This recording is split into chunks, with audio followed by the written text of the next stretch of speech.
তেওঁলোকক নিজৰ মাটিৰ পৰা উচ্ছেদ কৰিব লাগে বুলি বহুদিনৰ পৰা এটা দাবী আছে। তাতে এটা বাতৰি কোনোবাই উলিয়াই দিলে যে আমি তেওঁলোকক গ্ৰেপ্তাৰ কৰিছোঁ। কাৰ্বি আংলঙত বহুত বেয়াভাৱে অত্যাচাৰ কৰি আছে উচ্ছেদিত পৰিয়ালক। আচলতে হিমন্ত বিশ্ব শৰ্মা মামাৰ পুলিচে এতিয়া দৌৰাই দৌৰাই গুলি কৰি আছে উচ্ছেদিত পৰিয়ালবোৰক। আচলতে ইহঁতে ফৰেষ্টৰ জমিনত ঘৰ বাৰী বনাইছিল বাবে ইহঁতক এতিয়া ঘৰ বাৰীবোৰ ভাঙি দি দেশৰ পৰা ওলাই দি আছে। আৰু জনা যাই আছে যে ইহঁতক গুলীবাৰী কৰাৰ সময়ত 3জনৰ এতিয়ালৈকে প্ৰাণ চলি গ'ল। আচলতে কি ৰহস্য লুকাই আছে ইয়াৰ পিছত আৰু কিয় হিমন্ত মামাৰ পুলিচে গুলি কৰিলে এইবোৰক। তো চলক আগত আমি চাই আহিম, তাৰপিছত বিস্তাৰিত আলোচনা কৰিম ভিডিঅ' শেষত। আৰু আপুনি এই চেনেলটোত নতুন হৈ থাকিলে এতিয়াই চেনেলটোক ছাবস্ক্ৰাইব কৰি ৰাখক।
और गाड़ी ड्राइवर के कोट घुसी आके बेचारे से चाबी लेके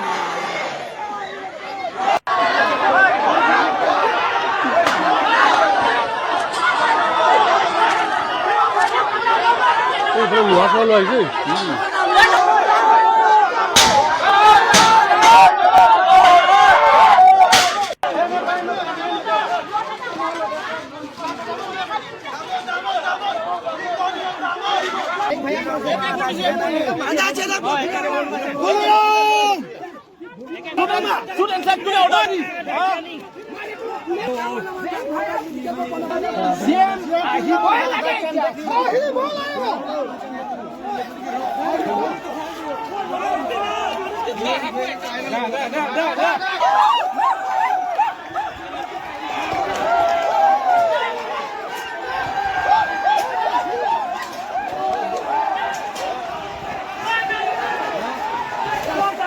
Karbi Anglong Autonomous Council ASEAN ahem ini rada tum aning kang samsia yok ahem meke kai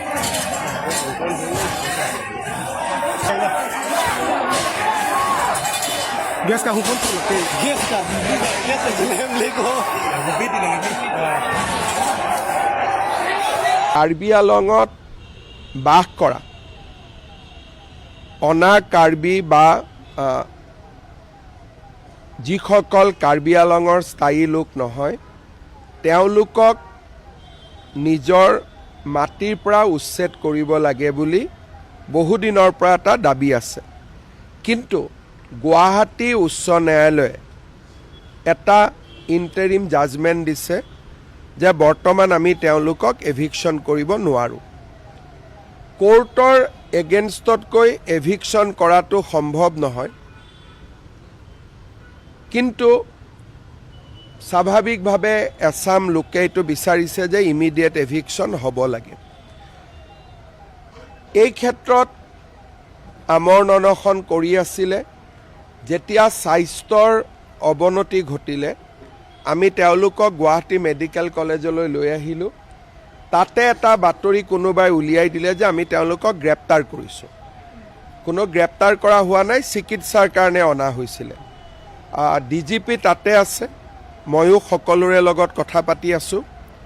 আৰু যিসকল মেডিকেলত আছিলে তেওঁলোক এতিয়া ঘৰলৈকে ঘূৰি যাব। আৰু মই ভাবোঁ যে বিষয়টো আমি আলাপ আলোচনাৰ মাজেৰে আমি ইয়াক নিষ্পত্তি কৰিব পাৰিম।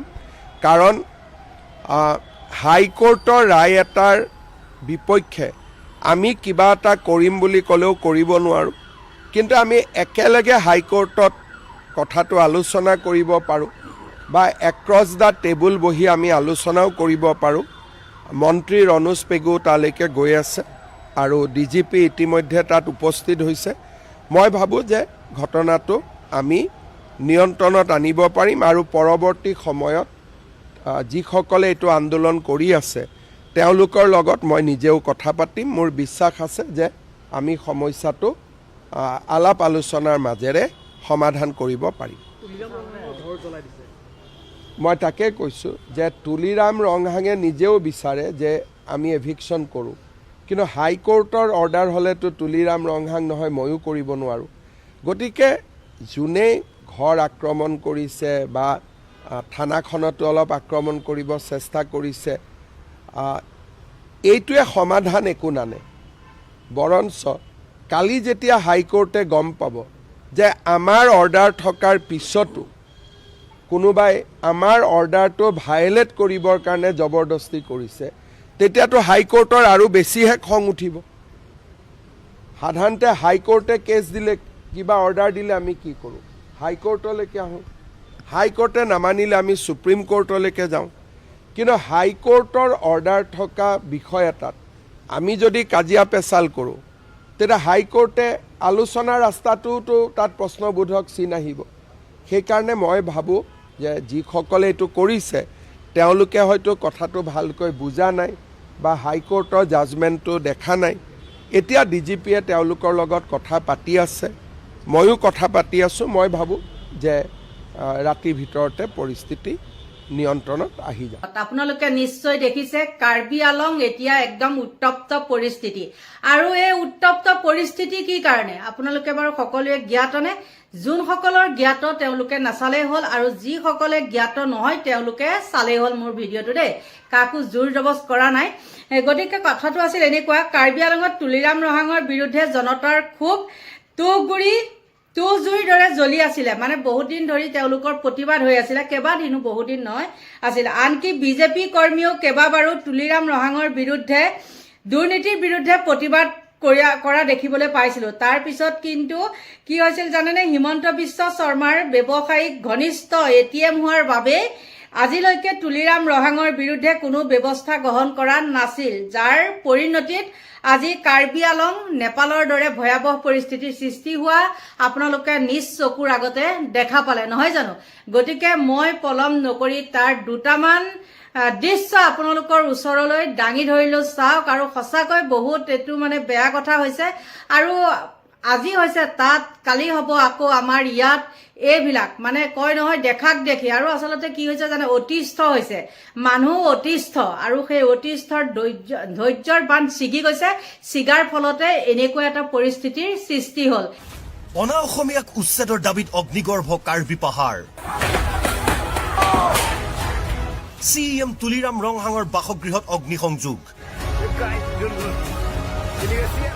ভাঙিলণ্ড ভণ্ড কৰিলে আচবাব আৰু ফুলনি। প্ৰতিবাদকাৰীলৈ গুলীচালনা কৰিছিল আৰক্ষীয়ে। গুলীচালনাৰ পাছতেই ভয়ংকৰ পৰিস্থিতি। আৰক্ষীৰ গুলীত আহত 3 প্ৰতিবাদকাৰী। কাৰ্বি ভূমিত অনা অসমীয়া তথা অনা কাৰ্বি লোকৰ আগ্ৰাসনৰ বিৰুদ্ধে ক্ষোভিত কাৰ্বি আংলঙৰ ভূমিপুত্ৰ কাৰ্বিসকল। প্ৰায় 15 দিন ধৰি কাৰ্বি আংলংবাসীয়ে সাব্যস্ত কৰি আহিছিল প্ৰতিবাদ, আৰু সোমবাৰৰ দিনটোত উত্তপ্ত হৈ পৰিল পৰিস্থিতি। অনা অসমীয়াক PGR VGR ভূমিৰ পৰা উচ্ছেদ কৰাৰ দাবীত কৰি আহিছিল এই প্ৰতিবাদ। কিন্তু উচ্ছেদৰ ঘোষণা কৰিও কোনো ব্যৱস্থা গ্ৰহণ নকৰাত ক্ষোভৰ বহিঃপ্ৰকাশ ঘটিল ৰাইজৰ। একাংশ কাৰ্বি দল সংগঠনে উচ্ছেদৰ দাবীত আমৰণ অনশন কৰি আছিল। কিন্তু দেওবাৰে নিশা কেইবাজনো প্ৰতিবাদকাৰীক আৰক্ষীয়ে গ্ৰেপ্তাৰ কৰাৰ পিছতেই ভয়ংকৰ হৈ পৰে পৰিস্থিতি। সোমবাৰৰ দিনটোত ক্ষোভৰ বহিঃপ্ৰকাশ ঘটিল ৰাইজৰ। ক্ষোভিত প্ৰতিবাদকাৰীয়ে জ্বলাই দিলে কাৰ্বি স্বায়ত্তশাসিত পৰিষদৰ CM তুলিৰাম ৰংহাঙৰ পুৰণি বাসগৃহ। চাওক এই দৃশ্য। ডংকামুকামত থকা এই বাসগৃহত প্ৰৱেশ কৰি লণ্ড ভণ্ড কৰিলে ক্ষোভিত প্ৰতিবাদকাৰীয়ে, আৰু তাৰ পিছতেই জ্বলাই দিলে এই বাসগৃহ।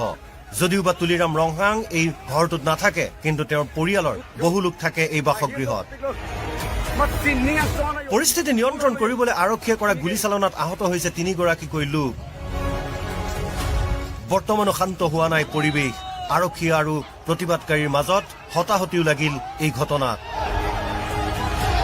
হতাহতিত কিছু পৰিমাণে আহত হল কেইবাগৰাকীও আৰক্ষী জোৱান। সোমবাৰে পুৱাৰ ভাগত তুলিৰাম ৰংহাঙে প্ৰতিক্ৰিয়া প্ৰকাশ কৰিছিল যে প্ৰতিবাদকাৰীসকলক আটক কৰা হোৱা নাই, উন্নত চিকিৎসাৰ বাবেহে লৈ যোৱা হৈছে। কিন্তু তুলিৰাম ৰংহাঙৰ বিৰুদ্ধে প্ৰতিবাদক কোনো গুৰুত্ব নিদিয়াৰ অভিযোগ প্ৰতিবাদকাৰীৰ। প্ৰতিবাদকাৰীসকলে বিগত 15 দিনেই দাবী কৰি আহিছিল যে বিষয়টোক লৈ তুলিৰাম ৰংহাঙৰ লগতে মুখ্যমন্ত্ৰী পৰ্যায়ত এক আলোচনা হওক তেওঁলোকৰ। কিন্তু তুলিৰাম ৰংহাঙে কোনো দিনেই সেয়া কৰি নিদিয়াত উত্তপ্ত হৈ পৰে কাৰ্বি আংলঙৰ খেৰণী। Bureau report, Asom live 24। অনা অসমীয়াক উচ্ছেদৰ দাবীত অগ্নিগৰ্ভ কাৰ্বি পাহাৰ।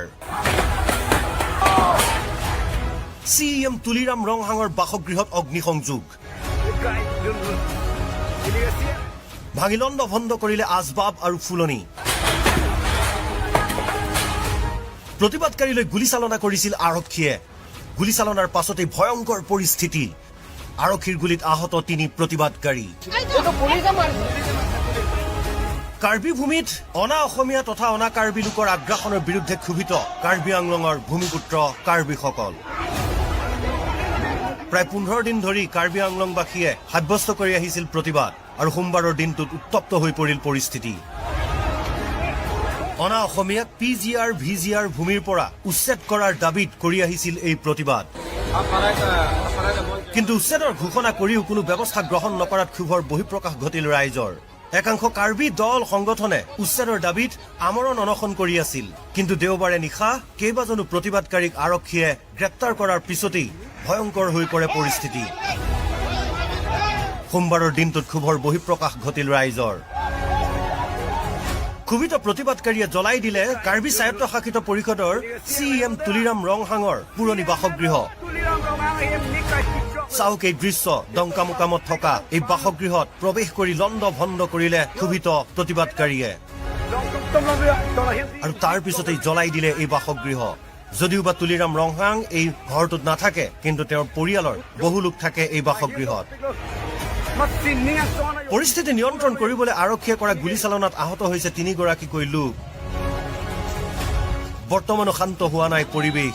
আৰক্ষী আৰু প্ৰতিবাদকাৰীৰ মাজত হতাহতিও লাগিল এই ঘটনাত। হতাহতিত কিছু পৰিমাণে আহত হল কেইবাগৰাকীও আৰক্ষী জোৱান। সোমবাৰে পুৱাৰ ভাগত তুলিৰাম ৰংহাঙে প্ৰতিক্ৰিয়া প্ৰকাশ কৰিছিল যে প্ৰতিবাদকাৰীসকলক আটক কৰা হোৱা নাই, উন্নত চিকিৎসাৰ বাবেহে লৈ যোৱা হৈছে। কিন্তু তুলিৰাম ৰংহাঙৰ বিৰুদ্ধে প্ৰতিবাদক কোনো গুৰুত্ব নিদিয়াৰ অভিযোগ প্ৰতিবাদকাৰীৰ। প্ৰতিবাদকাৰীসকলে বিগত 15 দিনেই দাবী কৰি আহিছিল যে বিষয়টোক লৈ তুলিৰাম ৰংহাঙৰ লগতে মুখ্যমন্ত্ৰী পৰ্যায়ত এক আলোচনা হওক তেওঁলোকৰ। কিন্তু তুলিৰাম ৰংহাঙে কোনো দিনেই সেয়া কৰি নিদিয়াত উত্তপ্ত হৈ পৰে কাৰ্বি আংলঙৰ খেৰণী। Bureau report, Asom live 24।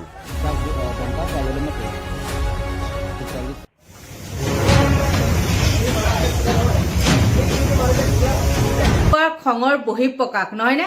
আৰু আপোনালোকে ভাবিছে নেকি যে আমাৰ ইয়াতো নহ'ব? কিন্তু অতি সোনকালে আমাৰ ইয়াতো হোৱাৰ সম্ভাৱনা আছে। কিয় ক'লো জানেনে? মানুহে বহুত ধৈৰ্য ধৰি আছে।